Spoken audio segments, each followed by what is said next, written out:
Good morning, good afternoon, good evening.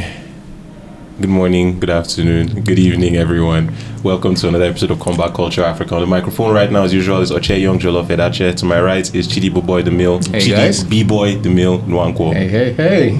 Right across from him is Innocent Skelly Edache. What is up, people? And to Skelly's right is the Minister of Fitness himself, Dana Black, aka Mayo Icebox Okunu. Say what's up. Yeah, what's up? And we have a special guest on the table, the man in gold and the black hat, Mr. Maxwell Kalu of African Warriors Fighting Championship, also known as AWFC. You're welcome. Thank you for having me. Thank you very much. Beating a champion. Yes, black and gold beating the champion. All right, so Skelly, why don't you hop up with our first question for Maxwell for the day? All right. So Maxwell, we've been fans of yours for a while, following your work on Instagram. We were at a show recently, but we'd just like to hear from you. Who are you? How did you get into this? So just like to be introduced to you a little bit. Yeah, no, thank you. And thank you for saying that. Same way, been a fan of you guys for a good while, been, following you on the internet. So it's always good to make internet friends and do the thing in reality as well. Yeah. But yeah, my name is Maxwell Kalu. Founder, CEO of the African Warriors Fighting Championship. And really the whole thing was, I've been a lifelong combat sports fan. I kickboxed most of my teenage years, most of my 20s. And I've just always thought that Nigeria, Africa offers a whole different level of opportunity when it comes to combat sport. I was born and raised in the UK, and I just always looked at Nigeria like, damn, look, we're producing champions in pretty much every sport. Why are we not on the map properly when it comes to combat sports? So initially, like all those years ago, it was like, okay, I'm going to found a Nigerian combat sports organization. Initially, it was going to be an MMA organization.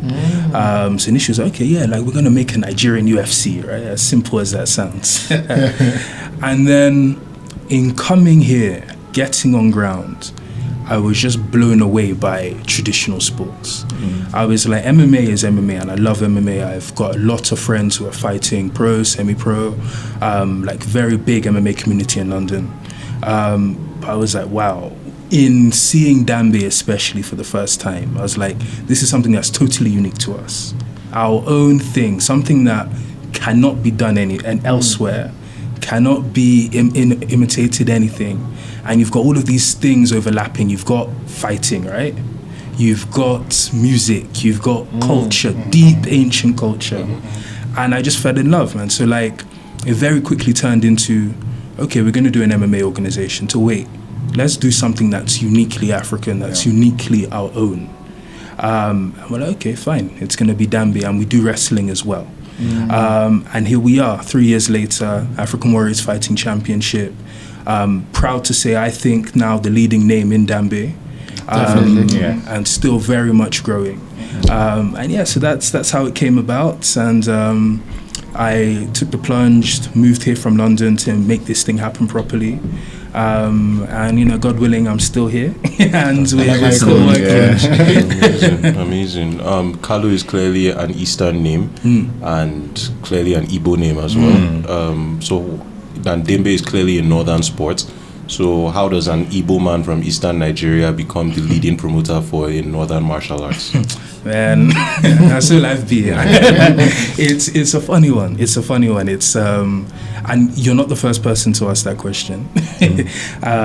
There's a whole bunch of strange looks when an Igbo man with an English accent starts talking about Dambe.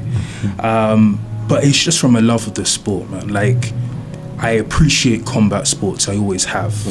And I think there's so many layers, as I mentioned, to this sport. And I remember my first ever time watching Dambe.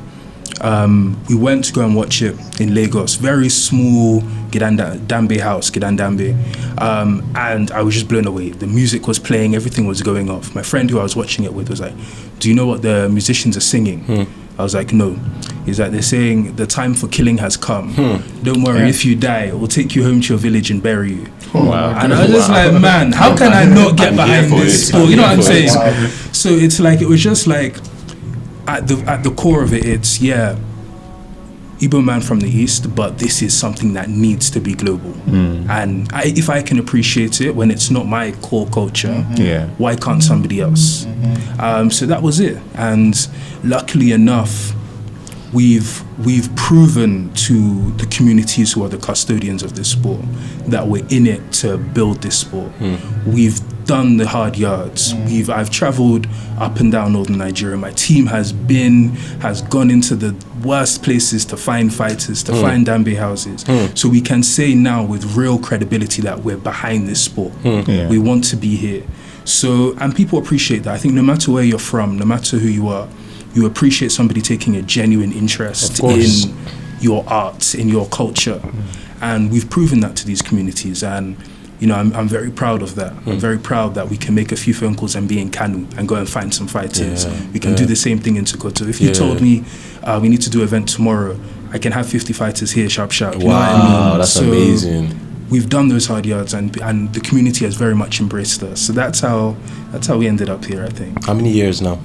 3 years. 3 years. Wow. 3 years. That's a lot to do in 3 years. That's when I started MMA, man. That's crazy. That's crazy. I give the chief so much as well. Yeah. Mayo, next question, please. Yeah. What's that called? Number 3, I believe. Oh yeah. Number 3. No, number 4. So what was it like to meet Usman then? Because we saw that Usman when he came around, not this last time for the face-off show. This is when he came for the play event. He had, had his hands wrapped like the Dambe style. So we knew that you were behind that. So how was that entire process? Man, it was a movie. It was like, obviously, as I said, man, at the core, right, at my core, I'm an MMA fan. I'm a combat sports fan. So being able to be part of the number 1 pound for pound fighter on planet Earth, who's also from the same soil that we're from, on his first trip back to Nigeria in almost 20 years. And to be a part of that, and not just, come and shake his hand or something, but to actually open up a whole aspect of combat sports thing that he wasn't familiar with. It meant a lot. So we took him to one of our camps just outside Abuja here in Maraba. And we just immersed him in the culture. So he wrapped up his hand as you saw. Then he watched the great fights. Shagoninga versus Dogon Aleka. So I love the fact that you know their names. My guys, now those are my guys. We've suffered with those boys. I know their names. So we put together this great fight. And it was an amazing fight. 3-round fight. Back and forth 1, back and forth 2, and then 3rd round came big knockout at the end. So one of those fights, like almost like it was scripted, right? Yes. So a great fight. He loved it. Like the whole. If you see the video now, there's thousands of people watching, and even that just blew him away because you walk into the camp, right, and there's like a wall of sandbags. There's a wall of sandbags covering it, so you don't actually know what you're walking up to. And I remember moving like the wall for him, and he walks in and was just like, whoa. There's just people everywhere, thousands of people everywhere. People sitting on rocks, people craning their necks to see him, the musicians calling him, like it was just a lot, and I could see him taking it in, literally. And he loved it. He was blown away, and it was just, as I said, it was definitely one of the proudest moments of my career, being able to open that up to the champ, being able to, I know he enjoyed himself. He said it. We've had conversations about it. He really, really enjoyed it. So it meant a lot, and it was. I'm really happy with how it went. That's amazing. That's really cool. Yeah, really cool. All right. So you were on the CNN. That was even one of the first places that I ever saw you. So it was 2 years ago. And there was a feature on Dambe in Nigeria. That's 2019, right? Yeah, I think it was, thereabouts. Yeah. I actually remember that. Like, Maya and I, we were in Dubai. The first time we actually saw it. We saw it in Dubai. So they see an interview and everything. So I was really surprised. We were shocked. We were like, wow. Bro, so tell us about that, man. How did that come about? What was it like being on international television? How did they reach you? Everything. Yeah, I mean, it's been such a good boon for the business, right? So we've been on CNN, we've been on the BBC, we recently were on Vice News. So luckily, wow, you were on Vice. Even though Vice isn't cool anymore, but that's still cool. Took Vice up to Kanu, nice, and we did a great piece for them. I'll send it to you. Please, man, send me everything. Real cool piece. So I kind of have the cheat code, I guess, in that my background's in PR. So my career in London before, up until starting African Warriors, was I would work with corporates, with business leaders, with political figures on building brands. So helping them manage reputations, get into the media, get into the press. So I had a lot of that skill set, but I've been able to draw on a lot of that for building African Warriors. So with CNN, sort of similar sort of thing. I just knew what buttons to push, and we're able to put that together. Nice. And it's great. We've had such great responses, like things like that. Hearing that you're in Dubai and saw us, you know what I mean? Like, and we get messages from people from around the world. It's a funny thing because Dambe is, I think in Nigeria, local is a bit of a dirty word. Local, you know what I mean? But we are local. That's right. We are traditional, but we're international at the same time. A big part of our following is coming from outside of Nigeria.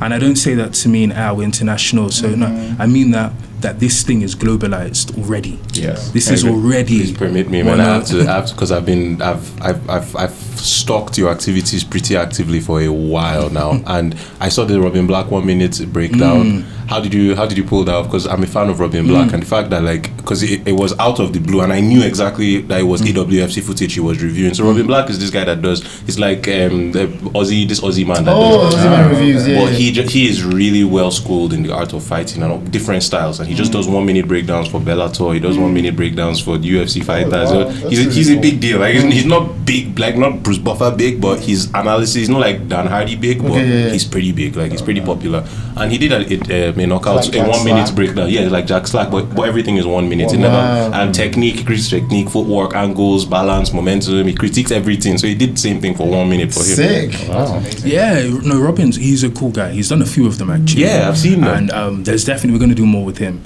And that was a similar sort of thing. He just saw us off on Instagram, reached out, He got reached in touch. out? Yeah, Wow. got in touch. Crazy. We had a few WhatsApp calls, a few WhatsApp messages, and we just made it happen.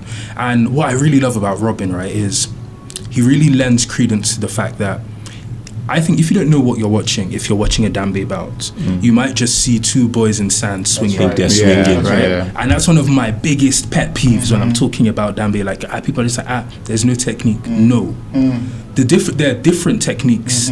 What you're seeing in Dambe, because it's a different skill set needed. You haven't got big gloves to block hide with, behind, right? yeah. You've got one hand and your unwrapped hand. Yeah. The footwork you see in Dambe, the head movement you see in Dambe, I think is some of the best stuff you see. And Robin really understood that. So I was so happy when he got in touch, and we're going to do more with him. Yeah, So, please. shout out It was Robin awesome. Black. Shout out to Robin Black. Well, I'll tag him in this video. Awesome, you should. Yeah, man. And then there was he did the analogy of the spear and the shield, which was excellent, because that's how he explained it. And that makes I even read the comments. People were like thanking him responded because to that. it made it make sense. That's amazing. It makes That's sense. amazing. All right, guys, we have a little bit of time just open. I know we all have questions. Yeah, we have 2 minutes. Each person has 30 seconds to ask a question and hopefully get an answer. Hopefully we can squeeze it in. So ask away, man. My own question is, with regards to all of this, right, do you ever see a point where you start to do international Dambe fights? Like you start selling out O2 Arena, Madison Square Garden, that kind of, do you think about it like that? Like that kind of skill? Inshallah, man. Inshallah, inshallah. As I said, this is a global product we're building. It's a global sporting franchise. That's the end goal. That's how we're looking at it. And it starts with delivering content, better content, improving the bar constantly. What you just spoke about, the spear and the shield, having people understand what they're looking at, what is going on in this sport. And we've got more to do in that. And I'm happy with the progress we've made in our content so far. So we're going to continue pushing that. We're going to continue. We're working on a few broadcast deals in a few different markets. So people are going to be seeing us in a bunch of different places. I love it. But yeah, we're certainly going to get to the point when we're doing events on an international level. I love it. 100%. I love it. All right, my question is, well, in regards to what he said, like I like to imagine you have like an end goal, like a limit you're trying to reach with Dambe. Like a base threshold. Yeah, base threshold. At the same time, I'm also curious to know. Let's say if an average person wants to get into the sports, like what is the requirements? Is there like a training program, training camp you guys actually do? And that's a good question, and it's something that's very important to us. So it's something we're thinking about a lot, because it's one thing to deliver great content, and people appreciate that, it's resonating. But one thing I'm really proud of is we're resonating on a deeper level. We get people getting in touch we have a big African American following, for example. Interesting. And a real thing they say a lot is, man, I appreciate this on the level of, it's great to see that we have our own combat Something sport. that we came from. I know about Kung Fu, I know about karate, I know about Muay Thai. This is our thing. Like, do you know what that means? That's So, powerful. so we need to play a part, and I want us to play a leading part in not just delivering the content, but as you said, giving people the opportunity to learn this stuff. So these are all things that are in the pipeline, all things that we're developing. So teaching programs, all of these things to ensure that I can watch Dambe content, I can be entertained by big knockouts. But at the same time, if I have a 5-year-old who I just want to learn the virtues of martial arts, he can learn an African martial art. He can learn so we're going to get there. We're going to get there. Amazing. I love that. Skills. All right, so one of the things about Dambe that you see at events, and you mentioned that there was a what do you call it, Gidan Dambe that you went to in Lagos, and I'm wondering if it's the same one that I went to in Lagos a few years ago.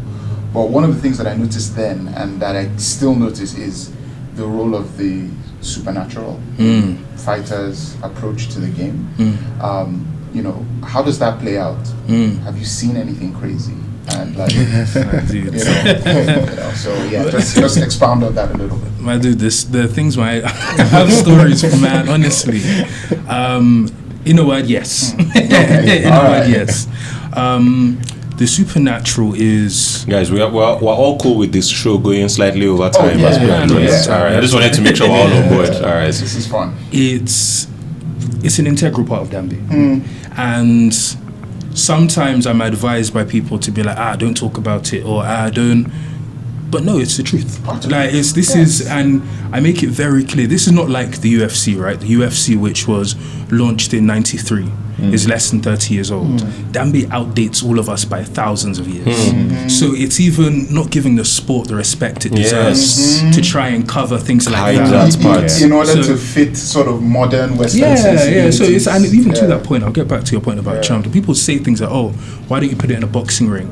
Go and watch boxing if you want to see something in the boxing. Of course. This isn't that. Different things. Like, a lot of people assume that my end goal is to make Dambe into MMA or into boxing. I'm like, my guy, that's not what we're doing here. I'm preserving. If I wanted to do that, we would have done that. You know what I mean? Or we would have started. So, but to your point about charms are in them. They are. It's part of the sport. It's the belief system in Dambe runs so deep, and there have been multiple things we've seen. And look, the ultimate thing is, right. And I think because we're in Nigeria, there's very much, there's their dominant views about the supernatural and things like that. But every sport on some level has belief systems around it. Look at Muay Thai. Before they fight, they do exactly. They pray. They do the white crew, right? So they literally, the whole point of that is saluting your coaches, saluting the gods. All of these things. It's not a dirty word. It's not a dirty thing. So ultimately, as a promoter, my thing is, you deserve to have your own belief systems. I can't, it's not my place to say that you can't observe them. I agree 100%. As long as everything is fair in terms of judging, in terms of standards, in terms of health and safety, that's as far as my job goes. But charms are certainly a part of it. I'll tell you one story. When we're doing... This I want to hear. We went to one Gidandemi for it was a local event, nothing to do with us. We just went to go and observe, meet some fighters, right? A few years back. And there was one fighter who was just a beast. Like, he was just taking people out. What was his name? I forgot his name. Like, it was quite a while ago. But long story short, after the event finished, I was like, where's that fighter? I want to go and meet him. Like, we want to go and talk to him. We went to go and find him, and he was lying on the floor, right? Out of it. And I was like, what's happened to this guy? Like, as in, I didn't see him take any massive blows or anything. Everybody else. They're like, no, somebody used snake venom. Somebody used snake venom on him. Dude, mad shit happens. Mad. Wait, snake venom in the person's glove? Somebody had apparently wrapped in one of their hand wraps. They had found out a way to deliver some snake venom to this guy. Oh my God. And they had poked him with snake venom. So he was on the floor convulsing, and I was like, so what happens next? What's the plan here? Yeah. And everybody was so cool. That's the thing. has happened before. This sport, right, is... I was panicking. Everybody else was, it's okay. We'll go and get the antidote. Somebody brought one little bottle or something. He drank it. Within a few minutes, he was up and fine. I was like, my guy, you okay? Do we need to take him to the... Oh, I know, it's fine now. That's snake venom. I love it. There's so much to be taken from that story. So much ancient wisdom, ancient medicine. You would have run to the hospital, paid for That's hospital what I'm saying. bills. And that's even part of when we talk about health and safety, right? So a big part of what we're doing is how can we raise standards in the space? How can we give fighters better access to money, ultimately? How can we give them better access to health and safety? So all of our events, you saw the event you were just at, we had a very good medical team there on board. And when we have our own camp, we have some guy's shoulder popped out that evening. Exactly. This was going to be my. I had two questions in mind. I'm really happy that you're. How much have we gone over time? This is 20 minutes. Oh wow! We're going to 20 minutes now. Mayo has to ask one question, then we'll end it. Yeah. So mine is a bit of a segue from his. Is that so? Excellent and amazing that you're preserving the culture and the belief system of Dambe. But I'm sure there must be some things that you've had to tune up to present it to the public. Because I heard that originally there was no round times for Dambe. So have you kind of decided what lines you're willing to, what you're willing to tune and what you're willing to not? How many minutes is a Dambe round? So for African Warriors, 3 minutes. 3 minutes. So exactly, as you said, initially there were no round times. Okay. So you would have these things where two fighters would fight, somebody would get tired, they'll just finish the bout. The people watching would get bored, they just finished the bout. And it was just like, this is great, but from a audience perspective, from Zuma standpoint, production point of view, exactly, standards. I found it unsatisfying. How can we plan around that? So what we did is we have the African Warriors Dambe rule set. So we have 3-minute rounds. In a Dambe bout, traditionally, if somebody touches the ground, if your hand touches ground, any part of you touches the ground, the fight is over.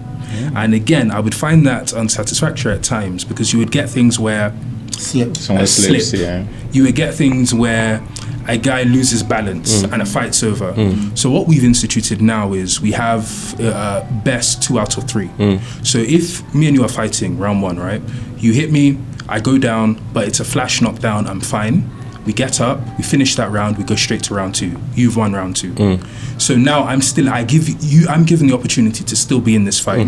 So now I could knock you down round 2, go to round 3. Whoever wins round 3 takes the bout. If it's a straight up obvious knockout, of course the fight's over. So we've had to tweak things, and it's important because exactly from a watchability perspective, it's just you need to add certain guidelines around it. And we've definitely done that. And we have a few more things to do. I have so many questions. I want to ask about branding. I want to ask about apparel, the gloves. Do you think about going like commercial with the gloves at some point? Like I have so many things, but let's respect I think we should just leave that for our fans. Let them reach out to you on Instagram. Please tell them where they can find you. So follow us Instagram at African Warriors FC, YouTube and Facebook African Warriors Fighting Championship, TikTok at African Warriors FC, and our website africanwarriorsfc.com. Amazing. And just get in touch via any of those channels if you have any questions, if you want to collaborate, anything. Amazing. All right, just on behalf of everybody here, I just have to say that I'm sure this was an amazing episode. You're an amazing guest. You've taught us all a lot, and we're going to have you as many times as you're willing to come on the show. Whenever you're in Abuja, just send me a message. 100%. You already know the time. You know when we record. You know where now. No taxi 100%. Driver, I'll get you. Let's come through. All right, ladies and gentlemen, welcome and thank you. We're about to end today's show. Follow us on Instagram, it's Combat Culture Africa. Follow us on Twitter, it's Combat Culture AF. Send us an email, combatcultureafrica@gmail.com. And anywhere else, like and comment on this video as well. Yes, please, on YouTube. Help us grow our YouTube. We need the subscriptions. Like the videos, comment, subscribe, share with your friends. And if you comment, one of us or even 3 of us guaranteed to respond to you. So guys, as usual, 3, 2, 1, peace. Thank you. I was concerned about you guys.